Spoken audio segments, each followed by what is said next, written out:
Nos vamos a dar un tiempo en el programa para hablar de la situación en la que se ha colocado, porque él se ha colocado, el presidente José Gerí, con estos videos que han sido revelados y que lo muestran no solamente en una reunión con este empresario chino, sino en otras situaciones que no se condicen para nada con lo que supone ser un presidente de la República.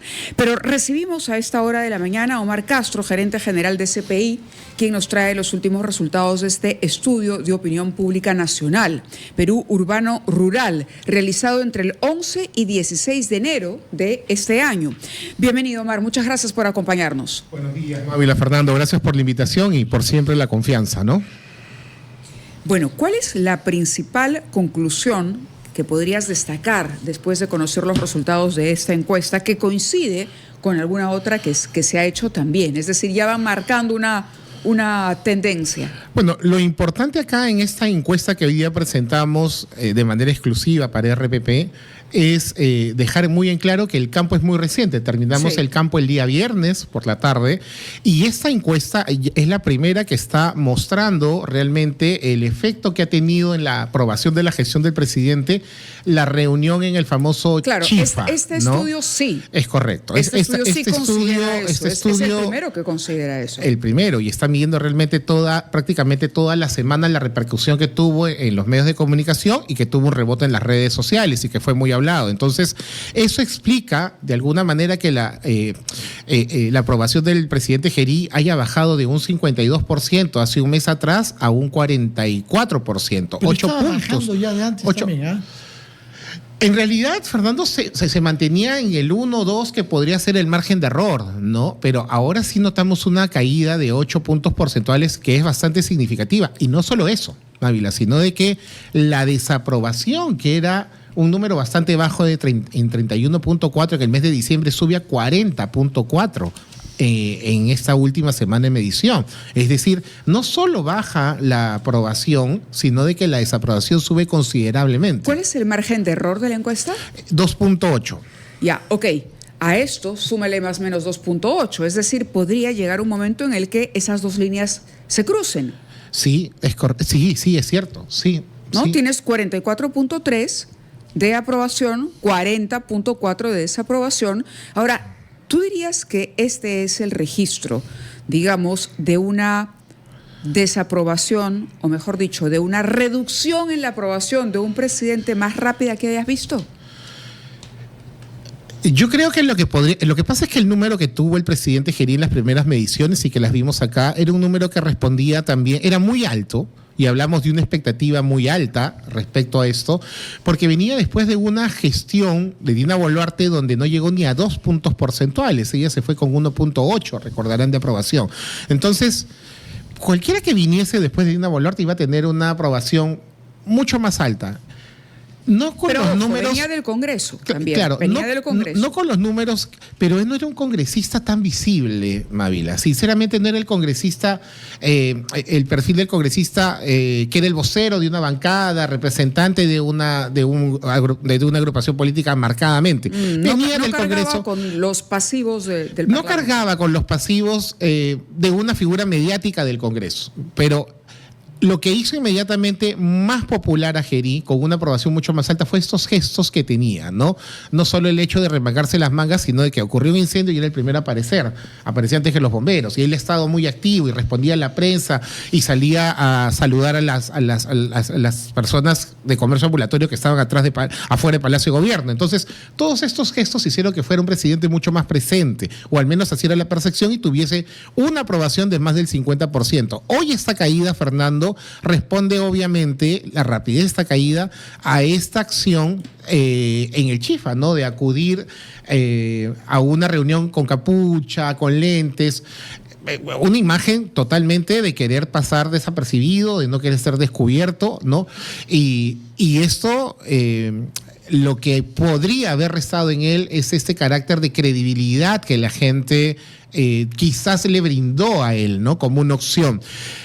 Cuando las expectativas son muy altas en un personaje público que se vuelve autoridad, cuando no se cumplen esas expectativas, las caídas son muy grandes también. Cuando no hay expectativa alguna, si ocurre algo malo, normalmente no se siente esa caída. ¿Tú añadirías a lo que has dicho con relación a un presidente joven, a un presidente que utilizaba las redes sociales o que usa las redes sociales?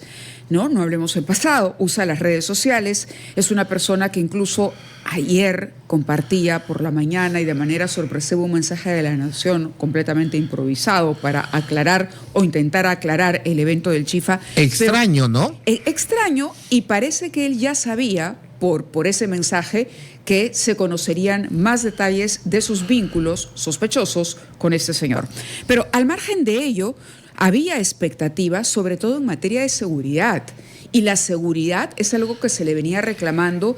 ¿Tú dirías que la ciudadanía había sido bastante paciente con Gerí para entender que tenía poco tiempo en el gobierno y para tratar, de darle un tiempo mayor, con paciencia, una paciencia mayor también, a que cumpla con resultados efectivos y eficientes en la reducción del crimen? Yo creo que eso solo se responde únicamente con el alto nivel de aprobación que él tenía. Yo creo que la población sí existía una expectativa y sí le iba a dar el tiempo suficiente quizás para que él mostrase alguna efectividad en las acciones que estaban tomando, sobre todo respecto al tema de la inseguridad ciudadana. Es un presidente que se ha sentado un día antes del paro con los transportistas casi en su totalidad, que los recibe, que conversa. Eso ya es un gesto. Obviamente, la famosa luna de miel de la que muchos hablan iba a terminar en algún momento, fundamentalmente cuando no se vean resultados en la toma de decisiones del presidente. Que es lo que estamos viendo, lamentablemente. Es correcto. Esto, Fernando, va a lo que tú dices. Obviamente, esta caída de casi 10 puntos porcentuales responde a esta situación en la cual quizás muchos no pensaron iba a caer el presidente Gerí, ¿no? Permítenos una pausa y yo después de ella quisiera que nos contestes a dos cosas. Una de ellas, hay una diferencia grande entre el apoyo que tiene en Lima y en algunas otras regiones. En el sur centro, por ejemplo, es apenas 27%, sí, que es casi la mitad de lo que él cuenta en Lima. Y luego el margen de los que no precisan, no están ni a favor ni en contra, es superior al del 15%. Sí, es muy alto. Ante un resultado que hay que tomar en cuenta. Y eso de alguna manera responde también, vamos a ver luego, a la intención de voto presidencial, ¿no? Estamos conversando con el señor Omar Castro, que es el gerente general de CPI, una empresa de encuestas, la primera que sale después del incidente famoso en el Chifa, que ha producido tanto impacto por parte del comportamiento del presidente José Gerí. En esta encuesta, como era previsible, se registra un descenso de las intenciones de aprobar la gestión del señor Gerí. Pero yo quería preguntarle, más allá de un promedio nacional en baja, las diferencias que hay a nivel nacional, puesto que el apoyo en Lima y Callao sigue siendo de 50%, 10% más que en el interior del país, pero específicamente 23% más que el escaso 27% que tiene la Sierra Centro y Sur. ¿Qué ha pasado con su campaña en la Sierra Centro y Sur para que tenga casi la mitad de lo que cuenta de apoyo en Lima? Hay que entender, Fernando, y eso va muy... Hay que saber que estamos en un periodo electoral, ya en una campaña política electoral que ha empezado y donde las personas opinan ya respecto a aprobaciones de gestión, pero pensando también en lo que viene, Fernando, ¿no? Y el sur del país, la Sierra Centro-Sur del país, realmente tiene un voto siempre mucho más en bloque, ¿no? Cuando se habla de intención de voto, pero también es donde se está sintiendo mucho más la brecha social que existe en cuanto a lo social, ¿no? Los indicadores, el 47% de niños en el sur sufren de anemia crónica, o sea, desnutrición crónica. Y ese es un tema que va en alza, va creciendo. Entonces, hablamos del tema de la inseguridad, pero la inseguridad ciudadana no es el principal problema en todo el Perú. Es en Lima fundamentalmente y en el norte del país, pero en el sur del país, ¿no? Donde la aprobación del presidente es la menor, tiene un indicador mucho más bajo, 27.8%, las necesidades cuando lo preguntamos son otras. Es el hambre, la educación, el desempleo, el agua. Entonces, hay indicadores sociales que están marcando claramente que ahí los requerimientos no solo son temas de inseguridad ciudadana, sino que van por otro lado. Y eso tiene un correlato y una coherencia en la intención de voto presidencial cuando preguntamos por quién votaría usted o cuál es la expectativa que tiene respecto a las próximas elecciones. Es un voto siempre mucho más contestatario, mucho más reaccionario, ¿no? Y eso explicaría, de alguna manera, el por qué la aprobación del presidente, al cual, como bien dijiste tú, Fernando, aparentemente solo le exigíamos poner mano dura respecto a la inseguridad, sabiendo que es un gobierno de transición, termina teniendo una aprobación mucho más baja en el sur del país.